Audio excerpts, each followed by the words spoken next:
Hey everyone, welcome back. You know we love bringing you these deep dives, and today's is going to be particularly interesting. We're going all the way to Honduras, diving deep into a proposed law that's creating quite a buzz, the Ley de Salud en el Trabajo, which translates to the law of workplace health. That's right. It's a pretty ambitious piece of legislation.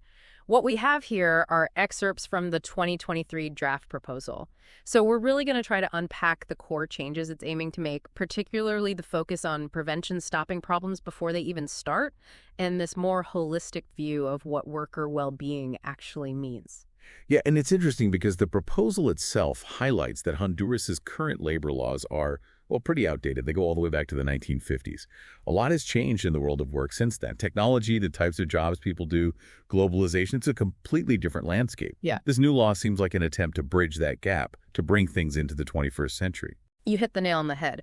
The draft explicitly states the goal of creating healthier, safer, more resilient, and importantly, more socially just workplaces in Honduras. So it's about much more than just physical safety. It's about creating working environments that genuinely support the well-being of workers in a really comprehensive way.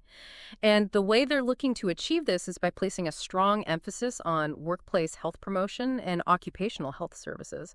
They want to make these things central to how businesses operate. Okay, so let's break this down a bit. Where does a law like this even begin? What are the fundamental principles or ideas that are driving it? Well, it all starts with the Honduran Constitution itself. If you look at Article 128, specifically number 6, it actually mandates that employers have to ensure proper hygiene and safety in their workplaces and actively work to prevent professional risks. So you can see this new law as kind of the framework for putting that constitutional mandate into action, making it a reality on the ground. Right, so taking those high-level principles and translating them into concrete legal requirements that businesses have to follow. And I noticed in the draft, there's a mention of international influence as well. What's the significance of that? Oh, that's really important. The proposal clearly acknowledges that it's been influenced by international labor standards and guidelines, specifically from organizations like the WHO, World Health Organization, and the ILO, International Labor Organization. So it's not just Honduras coming up with these ideas in isolation. These international standards represent a sort of global consensus on best practices for worker safety and health systems. By aligning with those, Honduras is signaling that it takes worker protection seriously and is in line with international norms, which can have implications for trade and relationships with other countries. It's like adopting this shared global understanding of what constitutes a decent, safe, and healthy workplace. And it sounds like this law isn't just about Honduras in isolation. It's about connecting with those broader global goals as well. Exactly. The draft explicitly links this new law to the UN's Sustainable Development Goals, the SDGs. This highlights that they see worker health and safety not just as a labor issue, but as a fundamental piece of broader national development. So it's about recognizing that you can't have real sustainable progress without also ensuring the well-being of the workforce. Achieving those SDGs requires a collaborative effort between the health sector and the labor sector. They have to work together. So it's about seeing a healthy, thriving workforce as essential for overall progress. That makes a lot of sense. And it seems like a central theme that keeps coming up is this shift towards a more preventative approach. It's not just about reacting to problems after they've already happened. That's a really crucial point. The proposal very clearly states the intention to move away from simply repairing damage after accidents or illnesses. They want to flip the script and prioritize preventing these things from happening in the first place. This is a really fundamental change in how workplace safety is viewed and approached. So instead of just treating the symptoms, so to speak, they're trying to address the root causes, the underlying factors that lead to unsafe conditions. Precisely. And the overall goal, the vision they're laying out, is to create a model of economic development that also has social justice built into it. So it's this idea that economic progress shouldn't come at the expense of workers' health and safety. They're inextricably linked. And you see that reflected in Article 1 of the law itself. It states that it's aiming to establish the basic rights and responsibilities that are essential for guaranteeing the safety and health of workers, specifically when it comes to those risks they face because of their work. It sounds like fairness and equality are really key components of this framework. It's about making sure everyone is protected. Absolutely. The principle of equality is very clearly extended to paid employment, specifically through preventing workplace accidents and illnesses. Article 6C really drives this home. It prohibits any form of discrimination, either direct or indirect, when it comes to implementing health and safety policies and programs. So the intention is to create a level playing field where everyone, regardless of their background or any other personal characteristic, benefits equally from these protections. That's really important. Okay, so we've got a good grasp on those fundamental principles, but let's get into the nitty-gritty. How does this law actually expand the scope of what's considered workplace health and safety? What does that look like in practice? This is where it gets interesting. The law very clearly acknowledges that the types of threats to worker health are constantly evolving. It's not just about preventing someone from getting hurt by a piece of machinery anymore. The very definition of what constitutes a dangerous or unhealthy working condition has been significantly broadened. So it's going beyond those obvious physical dangers. What other factors are they taking into account? Exactly. The expanded definition includes things like poor ergonomic conditions, so think about workstations that aren't designed properly, leading to strain and injuries over time. It also specifically mentions long working hours, uncomfortable postures, and those highly repetitive movements that people do in some jobs, all as potential causes of work-related injuries and illnesses. These are the kinds of things that maybe don't cause an immediate accident, but over time they can lead to chronic health problems. It's about addressing those less obvious longer-term risks as well. Absolutely. And here's a really significant addition. The law introduces the concept of psychosocial risks. This includes things like work-related stress, burnout, harassment, all those factors that impact workers' mental health and well-being. It acknowledges that these things can be just as harmful as physical hazards. And it even mentions exposure to multiple risks simultaneously, the idea that sometimes it's not just one thing, but a combination of factors that creates the dangerous situation. So you can see it's a much more holistic, comprehensive view of what can potentially harm a worker. Right, so it's not just about the physical space and the tools they're using. It's also about how the work is structured, the culture of the workplace, and the mental and emotional well-being of the workers. That's a pretty big shift in perspective. Yeah. Now, what about the employers? What specific obligations does this law place on them? What do they have to actually do to comply? Well, the overarching obligation, the one that underpins everything else, is laid out in Article 18. It basically says that employers have to adopt preventive measures that are appropriate for the specific nature of their activities.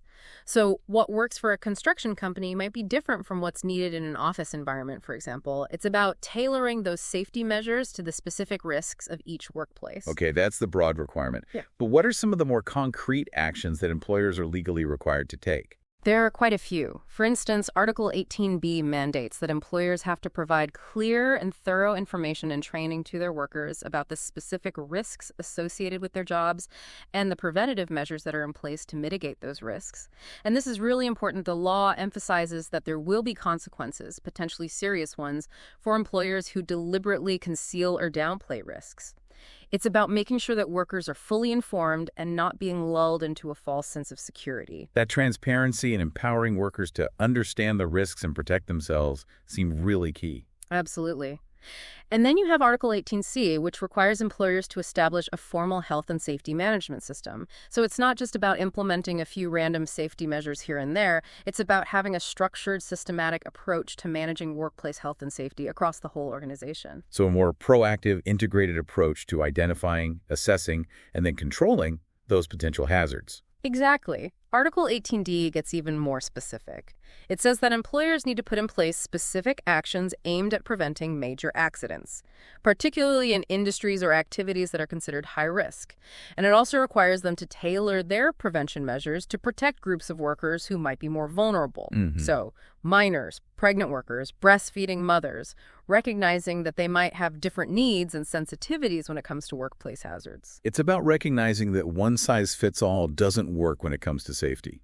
Different workers might face different levels and types of risk.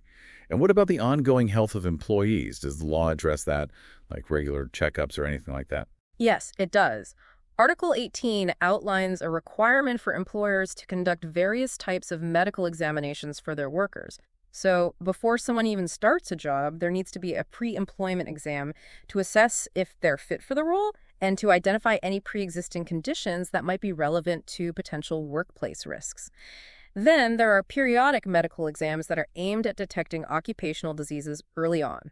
The frequency of these exams depends on the specific risks involved in the job. So A higher risk job might require more frequent checkups. Okay, so it's about ongoing monitoring of a worker's health in relation to the environment they're working in. Yeah, and it goes beyond that. Medical exams are also required when a worker changes to a job with different or greater risks, when they come back to work after a long absence, more than 30 days, and even when they retire. So it's about having this comprehensive picture of a worker's health throughout their entire time with a company. It sounds like a lot of information that needs to be shared and communicated between different parties. Who's responsible for making sure that happens? Well, Article 18G is all about communication with the government. It says that employers have a legal duty to inform the Ministry of Labor and Social Security about their production project and any potential health risks associated with it before they even start operations. And they have to keep the ministry updated if they make any significant changes to their processes or activities. So proactive reporting right from the get-go and ongoing transparency. Exactly. Then there's Article 18, which emphasizes continuous monitoring within the workplace. Employers aren't just obligated to identify hazards themselves, they also have to train their workers on how to recognize those hazards. They have to actively keep workers informed about the specific hazards present in their work environment and make sure they know how to use safety equipment properly, both personal equipment and any collective equipment that's available. Knowledge is power, right? Making sure that workers are informed and aware is so important for maintaining a safe workplace. Absolutely. And to support this focus on prevention even further, Article 18I mandates that every workplace has to establish what's called workplace health services. These are essentially internal services that are specifically focused on preventative measures.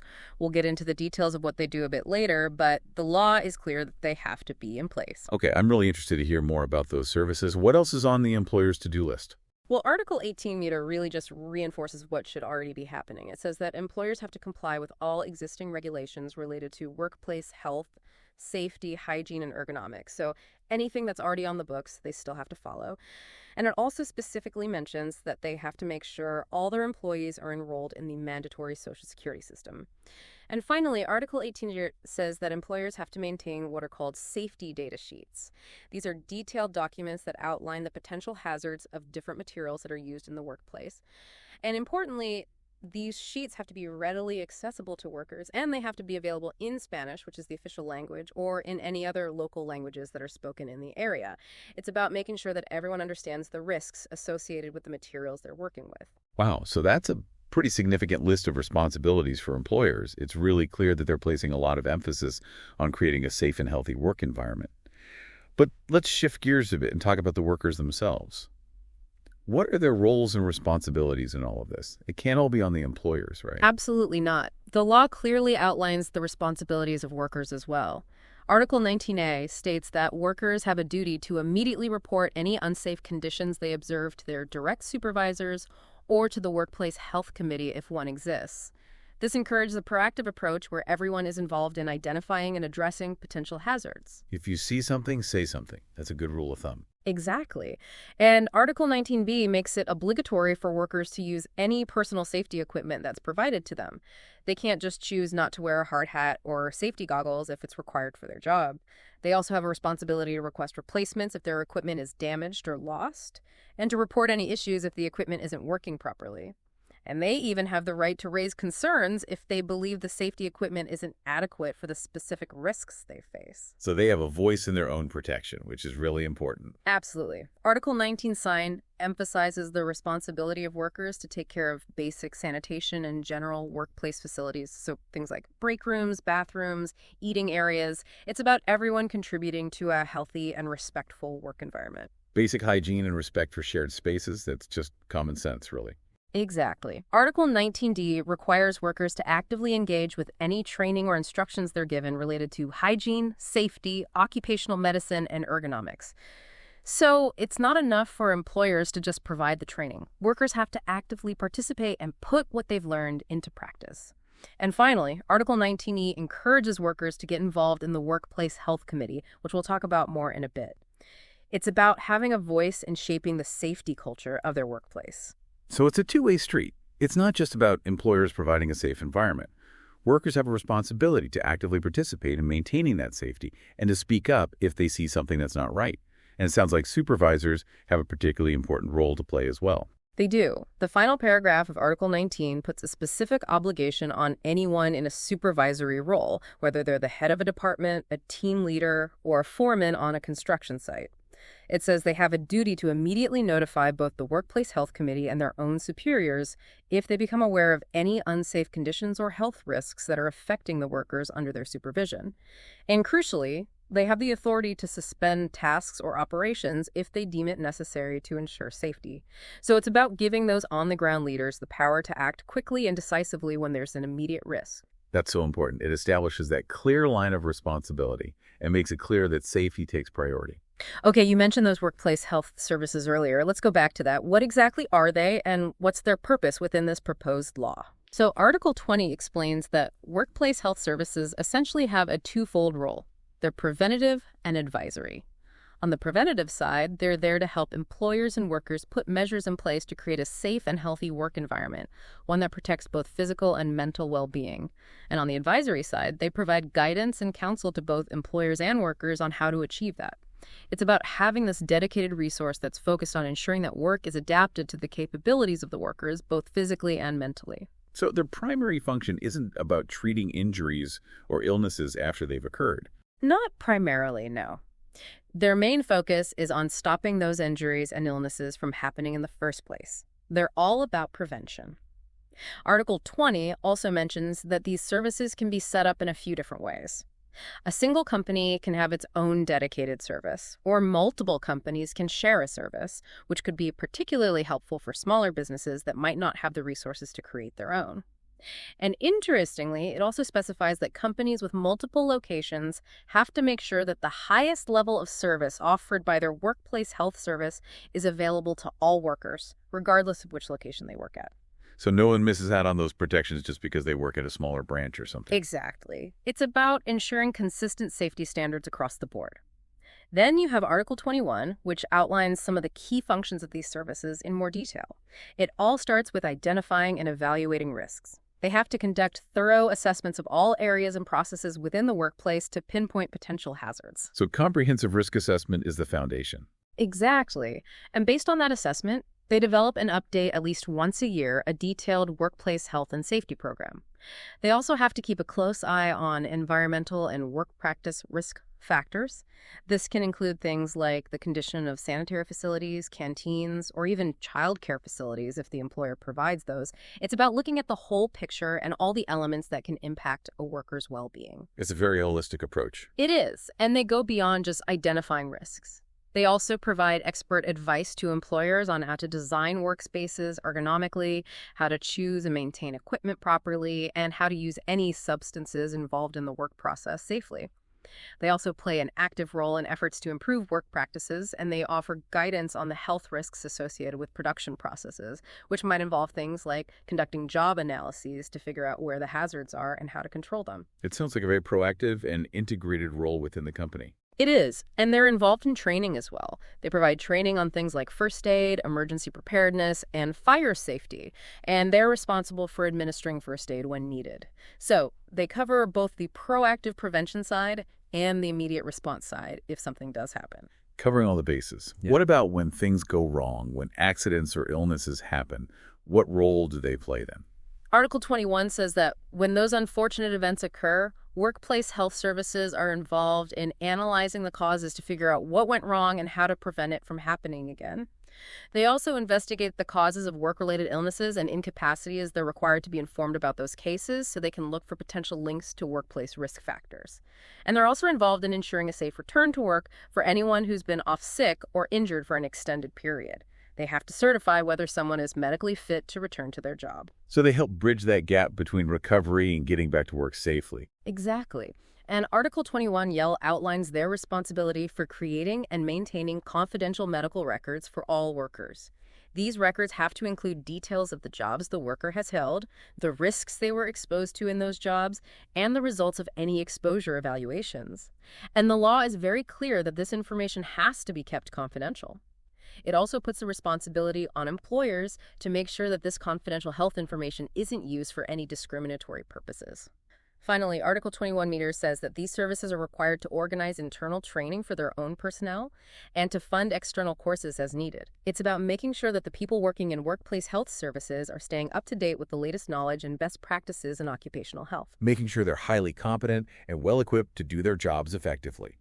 It all makes sense. Absolutely. And Article 22 gets into the specifics of who these personnel are. It says that they need to have a multidisciplinary team. So, expertise in hygiene, safety, occupational medicine, and ergonomics. It also specifically mandates gender equality in hiring for these positions. The article also gives these personnel certain important rights, like the right to access all areas of the workplace, to access information about work methods and substances being used, and to take samples for analysis if they need to. It's about giving them the tools and the authority they need to do their jobs properly. Empowerment is key. What about the confidentiality of all that medical and technical data they're handling? Is that addressed? Yes. Article 23 is all about confidentiality. It reinforces the idea that all that medical and technical data is confidential and outlines very specific legal exceptions to that confidentiality, like if it's required by law or if the worker gives their explicit consent. It also makes it clear that employers can't use that confidential information for discriminatory purposes.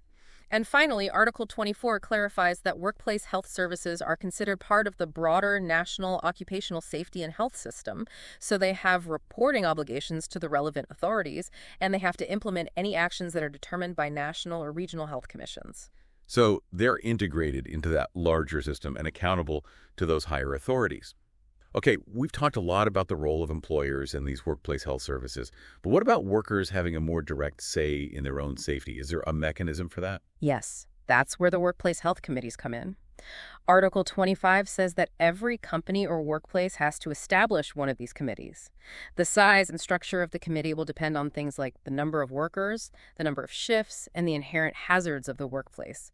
But one really crucial aspect is that these committees have to have equal representation from both employers and workers. That's really important. Having that balance ensures both sides have a voice. What kind of power or authority do these committees actually have? Can they just make suggestions, or can they actually enforce things? They have some real teeth.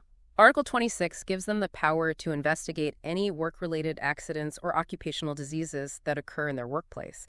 They can gather evidence, interview people, and really dig into what happened. And based on their findings, they can then agree on specific preventative measures that need to be put in place to prevent similar incidents from happening again. They also have the authority to monitor whether those agreed-upon measures are actually being implemented effectively. So they're not just advisors. They have real investigative and oversight power. Exactly. And Article 27 makes it clear that companies have a legal obligation to cooperate fully with these investigations. They have to provide any information that the committee requests: incident reports, details of work processes, safety data sheets for any chemicals they use, details of any corrective actions they've taken. It's about transparency and making sure the committee has all the information they need to do their job. Transparency is key. And how often are these committees meeting and doing these checks? Article 28 says that they're supposed to conduct verification visits to the workplace at least once a month to proactively look for any potential risks. So it's about ongoing monitoring and vigilance, not just reacting after something bad has already happened. And finally, Article 32 offers some protection for the worker representatives who are serving on these committees. It says that they can't be fired without just cause, and even then, only with prior authorization from a judge. So they're protected from retaliation for speaking up about safety concerns or raising issues. That's really important. Okay, let's shift gears a bit and talk about when things do go wrong, unfortunately. How does this law specifically define work-related accidents and occupational diseases? Article 34 starts by defining risks of work really broadly. It basically covers any accident or illness that a worker experiences as a direct result of dangers or risks they're exposed to because of their work or while they're doing their work. Article 35 then gets into what a work accident is. This includes any physical injuries or death that occur during work, but also any internal injuries that result from exceeding your normal physical capacity. So, for example, if you strain your back lifting something heavy. And interestingly, Article 36 extends this definition to include accidents that happen during a worker's commute between their home and their primary workplace. So even the journey to and from work is considered part of that work-related risk umbrella. Yes. Then there's Article 37, which defines an occupational disease. This is any pathological condition or health alteration that a worker gets because of their work or their exposure to the work environment. And this includes diseases caused by physical agents, ergonomic factors, chemical substances, biological agents, and even psychosocial factors. So again, you see that very broad, holistic view of what can harm a worker. It's not just about those sudden traumatic accidents anymore. It's about recognizing that work can impact health in all sorts of ways, both physical and mental. So when these incidents happen, what are the reporting requirements? Who needs to be notified, and how quickly? Article 38 is all about reporting. It says that employers have a legal obligation to report any fatal work accidents and any diagnosed occupational illnesses to both the Ministry of Labor and Social Security and, if it's relevant, to the Honduran Social Security Institute. And they have to do this within 24 hours of the incident or the diagnosis. For work-related accidents that aren't fatal, they have a bit more time, 3 working days, to report it. The law also says that there will be standardized forms for reporting these incidents. So it's about making that reporting process clear and efficient so that these incidents are tracked and the data can be used to improve safety. What about situations where a worker might have a pre-existing health condition? Does that affect their right to compensation if they experience a work-related injury or illness? Article 39 is very clear on that. It says that any pre-existing health conditions, whether it's a disability, a chronic illness, anything like that, don't reduce the degree of disability or the amount of benefits a worker is entitled to if they experience a work-related injury or illness. It's about recognizing that the focus should be solely on the impact of the work-related incident itself. So you can't be penalized for having a pre-existing condition. That's a really important safeguard. What about occupational diseases that develop gradually over time? How does the law handle those? Article 40 specifically addresses those progressive occupational diseases, those where the condition continues to worsen even after the worker is no longer exposed to the specific hazard in the workplace. It says that the company remains responsible until the disease reaches a point of stability. But there are some exceptions to that ongoing responsibility. For example, if the condition is later complicated or made worse by other unrelated illnesses, or if the worker dies from something completely unrelated to the occupational disease, then the company's responsibility might end. It's about drawing that line between the natural progression of the occupational disease and any new unrelated health problems that might arise. Okay, let's talk about temporary disability. What happens when a worker is temporarily unable to work because of a work-related injury or illness? Article 44 defines temporary disability as the loss of physical or mental faculties or skills that prevents someone from doing their usual job for a specific period of time. Article 45 then explains how compensation for that temporary disability is calculated. It's based on the worker's integrated daily salary at the time of the accident or illness. So that includes their base wage, any regular benefits, and any productivity bonuses. And it takes into account any pay increases that the worker would have been entitled to if they had continued working. Importantly, the law sets a minimum for this compensation. It can't be less than the highest minimum wage in the country. So there's a safety net to make sure workers aren't left in dire straits financially while they're recovering. Exactly. And Article 45 also includes a provision for the families of workers who die because of a work-related incident. It says that the family will continue to receive any special benefits the worker was receiving for a period of 12 months following the death. That can provide some much-needed financial support during a really difficult time. Now, when it comes to who's ultimately responsible for the damages caused by work-related accidents and illnesses, is that clearly defined in the law? It is. Article 46 states very clearly that the company is responsible for compensating any damages caused by work accidents and illnesses that their workers suffer. And Article 47 goes on to say that employers can't try to get out of that responsibility by claiming that the worker assumed the risks of their job, or that it was the fault of a coworker, or even that it was due to ordinary negligence on the part of the worker. So the employer is the one who holds the primary legal responsibility in these cases. Are there any exceptions to that rule? There are a few specific exceptions outlined in Article 48. So if the worker intentionally injured themselves or if they were intoxicated at the time, the employer might not be held responsible. But there's a caveat there. Even if the worker was using prescribed medication, if the employer knew about the potential side effects of that medication and still allowed the worker to do their job, they could still be held responsible. It's about ensuring that employers are taking all reasonable steps to protect workers. So there's a degree of oversight and due diligence required on the part of the employer, even in those cases where the worker might share some responsibility. What about situations where the employer's negligence is particularly egregious? Are there any provisions for that? Yes. Articles 49 and 50 deal with situations where a work accident or illness is caused by what's called inexcusable negligence or a criminal act on the part of the employer. In those cases, any compensation awarded by a regular court is in addition to, not deducted from, the benefits provided under labor law. So they essentially face double the consequences. And Article 50 even allows for the possibility of increasing the compensation based on how bad the negligence was and the company's financial resources. It's about making sure that there are real deterrents for employers who completely disregard safety. Holding them accountable for those serious breaches of safety standards. So what happens when a worker recovers from a work-related injury or illness? Are they guaranteed to get their old job back? Article 52 says that companies are obligated to rehire a worker in their previous position once they've been medically cleared. This applies as long as the worker hasn't received compensation for total permanent disability and it's been less than a year since their medical discharge. So they have that right to return to their job within a reasonable time frame. But what if they can't do their old job anymore because of the lasting effects of the injury or illness? Article 53 addresses that. It says that if a worker can't do their old job anymore, but they can still work, the employer has to either provide them with a suitable alternative job within the company or make the necessary adjustments to their old job so they can still do it.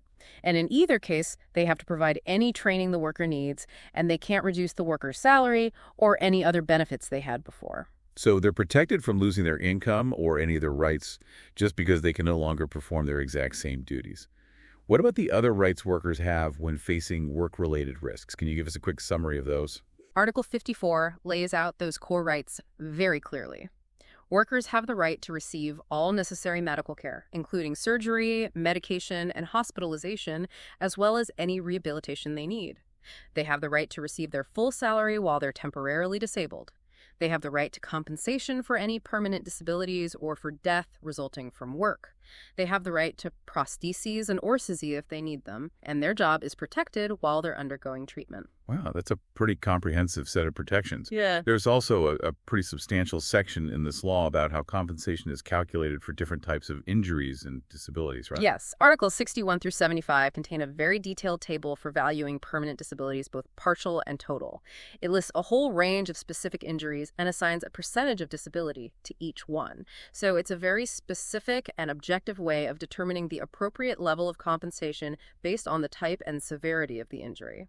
It sounds very thorough. Yeah. What are some examples of how this compensation might work in practice? For instance, if a worker is deemed to have a total permanent disability, Article 61 says that they'll receive compensation equivalent to 7,000 days of their integrated daily salary. And in the case of death due to a work-related incident, the designated beneficiaries, usually family members, will receive compensation equivalent to 5,000 days of the worker's salary, according to Article 56.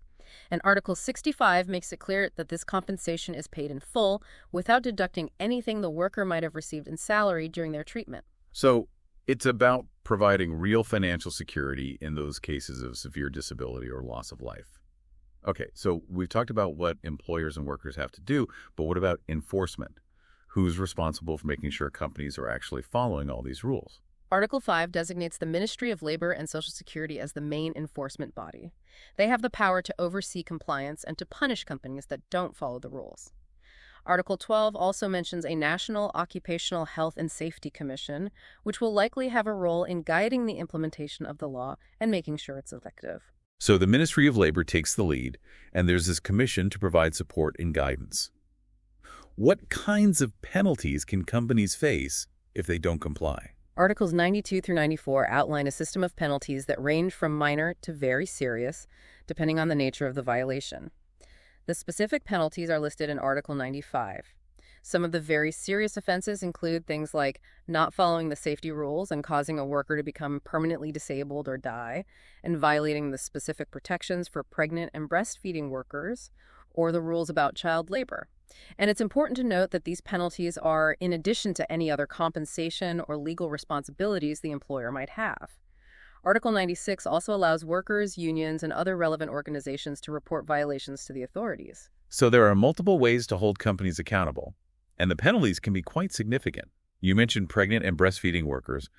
Are there any other provisions specifically designed to protect certain groups of workers? Yes, there's a whole section on the protection of pregnant and breastfeeding workers and their children. It's Title 6, specifically Article 84. It says that these workers can't be given jobs that involve exposure to harmful substances, things like radiation, pesticides, heavy metals, solvents, anything known to.